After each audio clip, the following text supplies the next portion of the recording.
بیت المقدس دا اسلامي خاوره بولو. هلته چې کوم مسلمانان اوسېږي هغه د موږ وروڼه دي. په هغې چې کوم تکلیف راځي دا تکلیف په موږ باندې تکلیف ده. لکه مخکې حدیث ویل ترى المؤمنین فی تراحمهم وتوادهم كمثل الجسد الواحد. ته به مؤمنان وینې د یو بل په محبت کې، د یو په بل مهرباني او په شفقت کې، د یو جسد په شان باندې. اذا اشتکا منه عضو، که د دې مسلمان جسد په یو عضو باندې درد سي تداعى له سائر الجسد بالسحر والحمى، کې په یو جز باندې درد سي په یو عضو ټول بدن بې خوبي ته رابولي.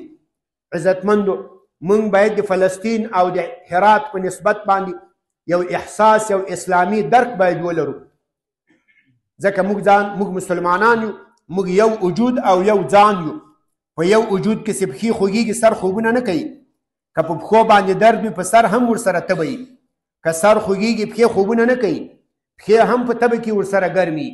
موږ باید داسې په دې مصیبتونو کې له دې مسلمانانو سره شریک واوسېږو. قدرمنو موږ تاسې خو دا هم هغه شرعي احساس او مسؤلیت سو. عملا عزتمندو دغه بیت المقدس که په اول کې صحابه دا نیولی ده، دا یې د جهاد او د جګړې په نتیجه کې نیولی ده.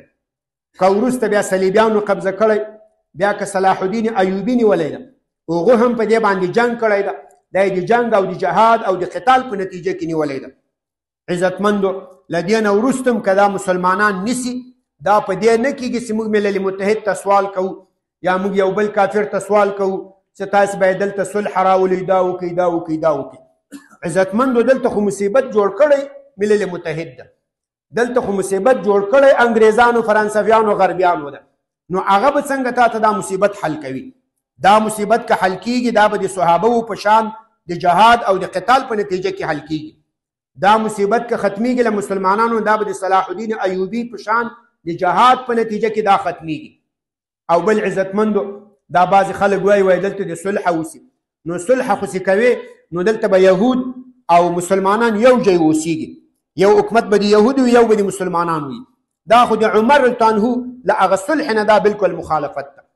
عمر رضی خو دلته چې کوم خلک اوسېدل له هغې سره یې داسې صلح کړې وه په 14 هجري کال کې چې دلته به د مسلمانانو سلطه او غلبه وي، نظام حاکمیت به د مسلمانانو وي، نصارا به اوسېږي، جزیه به ورکوي، ټکس به ورکوي، مالیه به ورکوي، د نصراني په حیث باندې خپل عبادت به په خپل خلوت کې کوي.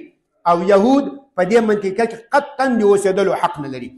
نو څوک چې وایي چې دلته د صلح اوسي، دلته د جوړ جاړی اوسي،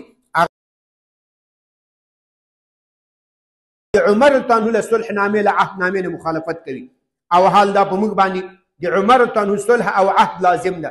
علیکم بسنتي، نبی علیه الصلاة والسلام فرمایي تاسې التزام وکړئ، منګولې ولګوئ د ما په سنت و سنت الخلفاء الراشدین المهدیین، او په سنت خلفاو الراشدین هغسې په هدایت برابر ول، هغسې په هدایت باندې لارښوونکي ول، والمهدیین او الله دوی ته هدایت کړی و. وعدوا علیه بالنواجز، او د ما په سنتو او د صحابه کرامو په سنتو باندې تاسې منګولې ولګوئ بالنواجز، جزا مې په غاښونو سره. یعنې د ما سنت او د صحابه د خلفای راشدینو سنت داسې کلک ونیسئ لکه په یو شي باندې چې تا د ژامې غاښونه لګولي. نواجز جمع د ناجزتن، دا د ژامې غاښونو ته وایي. د ژامې په غاښونو کې چې کله یو شی ونیسي هغه ډېر کلک نیول کېږي. یعنې د ما سنت او د ما د خلفاو راشدینو سنت داسې کلک راونیسئ. عزتمندو نو دلته یهود قطعا د اوسېدلو حق نه لري. که ته یو وارې ځان ته مسلمان وایې، که ته دلته اسلامي موقف غوره کوې، دلته د صحابهو او د هغې نه وروسته د خلفاو د سنت مطابق دلته اصلي حل هغه جنګ او جهاد ده. عزتمندو نن سبا مصیبت څه ده چې هلته یو ډېر محدود یهود هغه په مسلمانانو باندې ظلم کوي.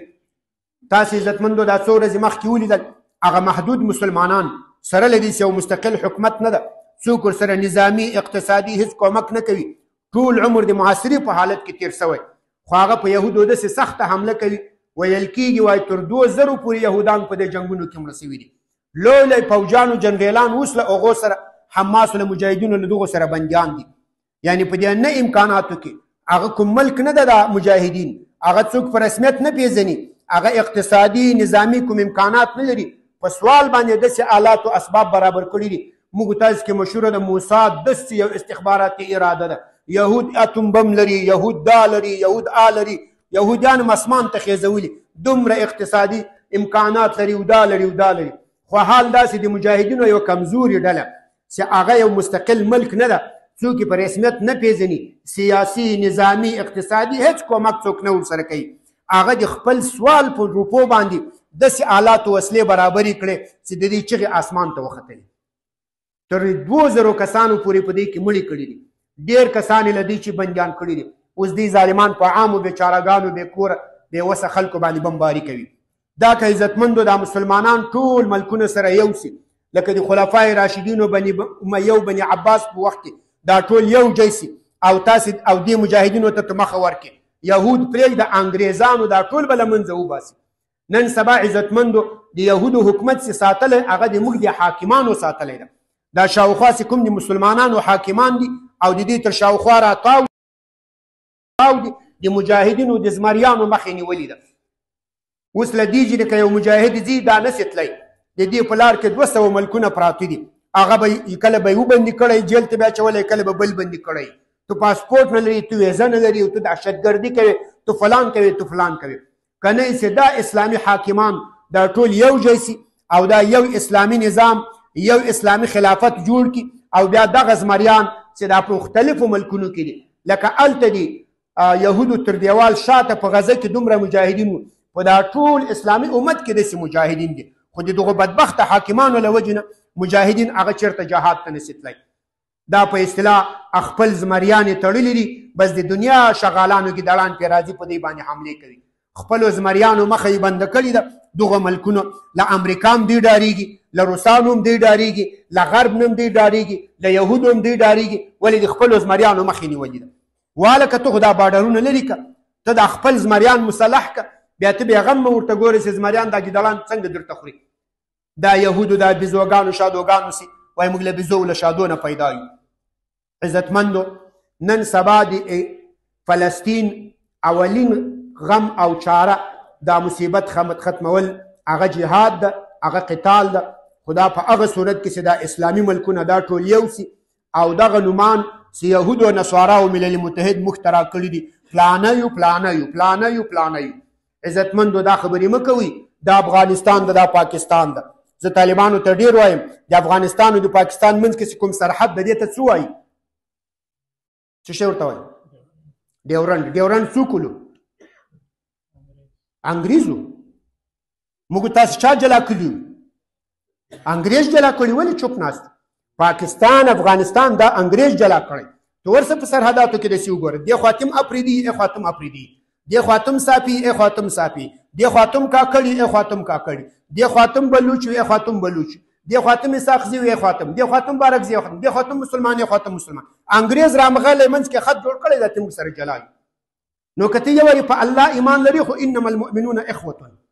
که بنچاپی مسلمان د دما ورور ده، که سندی مسلمان د دما ورور ده، که بلوچی مسلمان د دما ورور ده، که پیښوری مسلمان د دما ورور ده. زه نه وایم الله وایي، خو که منکر سي کافر یې کان. خو نن انګریز دما د په منځ کې خط اچولی ده وایي دا افغانستان ده دا پاکستان ده. چا اچولی؟ ډیورنډ. که په ډیورنډ ایمان لري نو بیا بالکل پاکستانی دما ورور نه ده. عزتمندو دا ټول اسلامي ملکونه همداسې ټوټه ټوټه سوي دي، زمریان ټول بند دي، مجاهدین ټول بند دي. نو خود به کله په عراق کې بمباري کیږي، کله به په سوریه کې بمباري کیږي، کله به فلسطین کې بمباري کیږي، مسلمانان به ځورېږي، دلته به موږ خالي زړه ورته خورو. عزتمندو خپل اتحاد او اتفاق یو امت مسلمه لکه الله تعالی سوی انما المؤمنون اخوه ملت ابيكم ابراهيم حنيفا. د تاسې د ابلار ملت تاسې د پلار دین هغه ابراهیم علیه السلام. والله بالله دا زه تاسې اوس لمونځ کوو، دا لمونځ په الجزایر کې هم کېږي، دا په ایران کې هم کېږي، دا لمونځونه پاکستان کې خو ټولو په دارالهجرت کې وخت تېر کړی. پاکستان کې داسې مسلمانان دي لکه ما ورته، په سعودي کې داسې مسلمانان دي، خو ټوټه ټوټه یو له بل سره جنګونه دي. په یمن کې د مسلمانانو جنګونه، دلته په بارډر کې کله دې خواته مسلمانان ځورېږي کله یې خواته ځورېږي. د انګریز یو خط راته جوړ کړی ده، د انګریز د خط په بنا باندې مسلمانانو چې پوستکي وایستل. نو عزتمندو د دې ټول اسلامي امت د مشکلاتو اساسي حل هغه اتحاد، اتفاق، یو اسلامي نظام، سیاسي او اسلامي وحدت او مجاهدین یو قتال و جهاد اعلانول چې تر څو دا مصیبتونه حل سي، لکه د صحابه وخت خلفای راشدین، لکه د بني امیه وخت کې، لکه د بني عباس، لکه د عثمانیانو، لکه په د اسلامي نظامونو کې. الله تعالی دې موږ تاسو ته توفیق را نصیب کړي چې موږ د دغو مشکلاتو په نسبت باندې خپل شرعي اسلامي مسؤلیت وپېژنو، اسلامي او شرعي احساس پیدا کړو. الله تعالی دې موږ ته دا توفیق را نصیب کړي چې دا مشکلات د مسلمانانو د اتحاد او د اتفاق په منځ ته راوړلو سره له منځه یوسو. استغفر الله تعالی لي ولكم ولسائر المؤمنين وصلى الله تعالی على خير خلقه محمد وعلى آله وصحبه اجمعين. الله تعالی دې دا بیان د خپل رضا لپاره وګرځوي. الله تعالی دې موږ تاسو ته په دې باندې عمل کولو توفیق را نصیب کړي. الله دې د هرات د شهیدانو شهادتونه قبول کړي. خپلوانو دوستانو ته دې الله تعالی اجر او ثواب ورکړي. مسلمانانو ته دې الله تعالی د هغوی د نصرت د کومک توفیق را نصیب کړي. د فلسطین د شهیدانو دې الله تعالی شهادتونه قبول کړي. الله تعالی دې مراتب لوړ کړي. خپلوانو ته الله ثواب ورکړي. موږ ته دې الله تعالی د دې د نصرت او د معاونت توفیق را نصیب کړي. دښمنان یهودیان دې الله تعالی تباه برباد نیست نابود کړي. وصلی